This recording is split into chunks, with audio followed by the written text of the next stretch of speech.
The Republican Party had an overall good night in last night's primaries.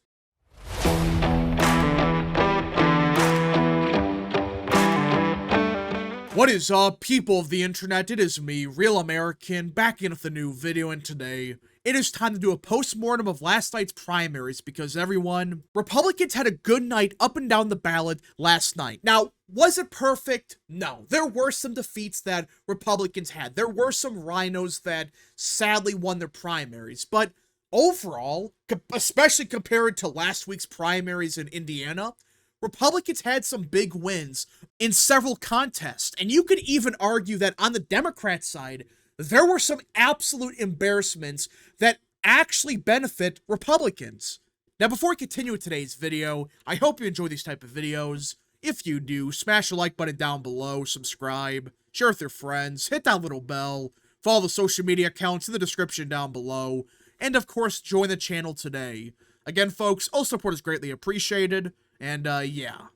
Now, I do want to talk about the other primaries that occurred before Maryland, because Maryland was arguably the most talked about election of the night. But before we get into Maryland, let us talk about North Carolina, because you did have a couple runoffs on the Republican side that I would say Republicans won all of them, at least the two major ones. For the lieutenant governor runoff, Hal Weatherman won. And from everything I could tell about this race, he was the more conservative pick. I believe Mark Robinson even endorsed Weatherman. He won by over 50. I mean, he won every county except one. He lost Forsyth, and that's it. Every single county, he won in a landslide. It wasn't close. Granted, turnout was pretty low because there wasn't really that many runoffs, but Republicans still got the better choice. And same thing in District 13, Brad Knott won by 90 points. To be fair, though, the other guy dropped out. But Brad Knott was still clearly the best option, and Republicans got a big win here. He won by 80 points. Granted, the guy dropped out, but still, it is still a big win in North Carolina that the two main runoffs, the conservative pick won. Now, as for the auditor race, I don't know who is the better choice here. I haven't really seen much about it. I tried doing some research, couldn't really find anything about this race, but the two main ones that mattered was lieutenant governorship and the House race, and Republicans won in both of them. So overall, a good night for Republicans in North Carolina. Now, in Nebraska, there were primaries as well. Sadly, Republicans did suffer a couple L's here. This is one of the only states that you can argue Trump fumbled badly with endorsing. I mean, he didn't even endorse a single challenger to any of these bozos. Now, Deb Fischer, you can argue, was never going to lose, but even then, she didn't even crack 80%. Same thing with Pete Ricketts. John Weaver was backed by the Nebraska Republican Party. He had the grassroots support. The problem is, he didn't have the name recognition, and he did not have the Trump endorsement. If Trump endorsed John Weaver, you could have had a chance at getting a significant upgrade. Weaver was a perfect choice. He was good on the issues. He is a good guy. This was your opportunity to get someone worth a damn. But sadly, Pete Ricketts won. He's going to be a senator here for God knows how long. This was your chance to maybe pull something. Endorse John Weaver. Was it likely Weaver was going to win? No. But I'm getting frustrated with this, endorsement record. Who cares? Listen, you're going to suffer some defeats here and there. That's whatever. It's going to happen. But at the bare minimum, make Pete Ricketts sweat a little bit where, okay, he understands if he makes one F-up, the voters in Nebraska will throw him out. At least do that. Even if he wins the primary, if it forces him to be an actual conservative, take the risk. Who cares if you lose the race or not? Take the risk of endorsing John Weaver, and either you get a significant upgrade in Weaver, or Ricketts is forced to be more conservative, or else he will be thrown out in 2026. That you could have chosen that pathway. Just endorse Weaver and force Ricketts to be good. Now, you had some House races. We're not going to talk about Don Bacon's race, though it was, funny enough, the closest one. Bacon barely cracked 60% as the incumbent and outspent Dan Fry some crazy amount, like 10-1. It was incredible. But Don Bacon barely won, considering the other races, like District 1. Mike Flood won by over 60. And just like Pete Ricketts' race, Don Bacon's challenger, Dan Fry, was backed by the Nebraska GOP and the grassroots. In other words, this was an opportunity to, maybe force Don Bacon to not completely suck. I understand that this is a Biden district, but at least do something to stop this guy. I mean, he's an open rhino. He doesn't shut the hell up like Brian Fitzpatrick. At least Fitzpatrick, he keeps his damn mouth shut. That's why I can live with him. But Don Bacon, he doesn't know when to shut up. He keeps going on and on and on about, true conservatism and, principles. It's like bullshit like that. And it nearly cost him. Now, Trump would have never endorsed Dan Fry, I understand, but maybe try against Mike Flood.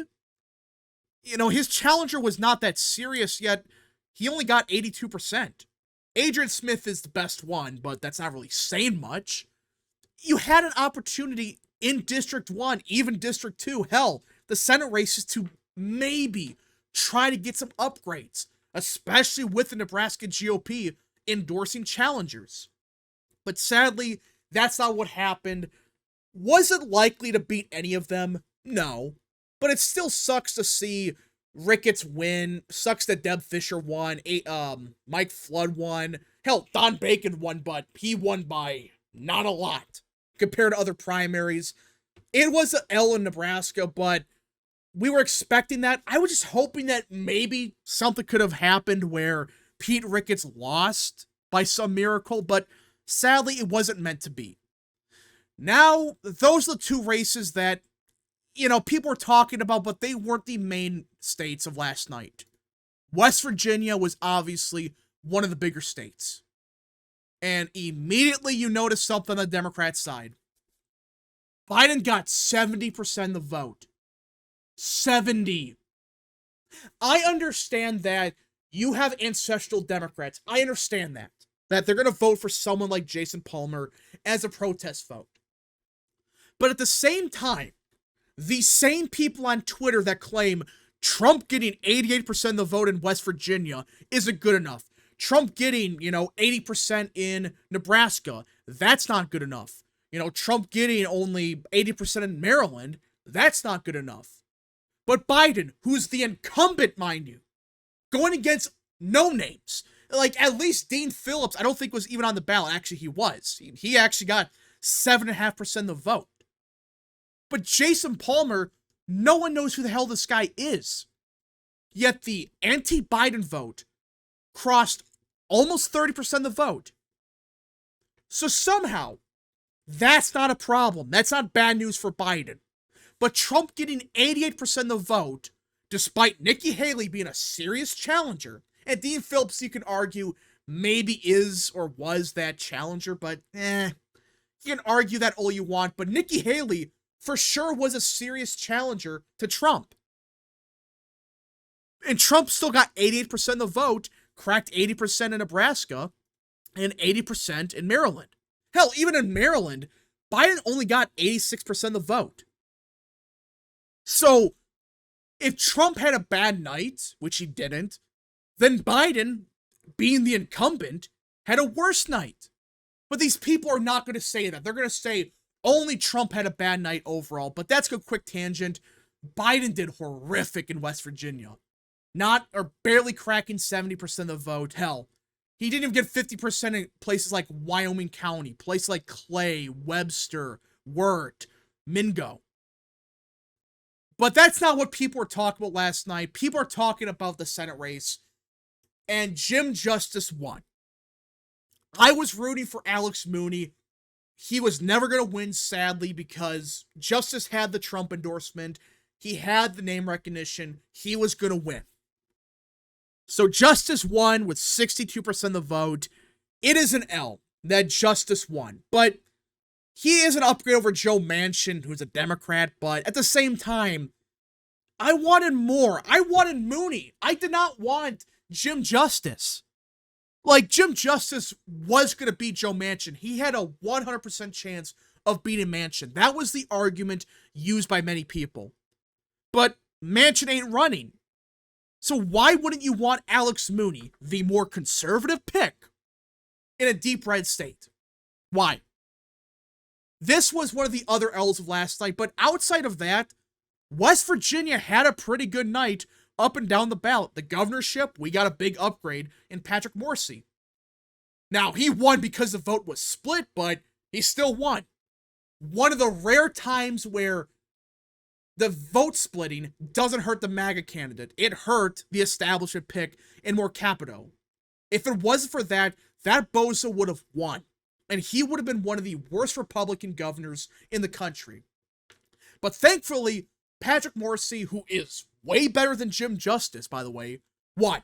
So we get a big upgrade for the governorship. And even the House race, the one that was really competitive. I mean, both of them were competitive, but District 1, Carol Miller did awful.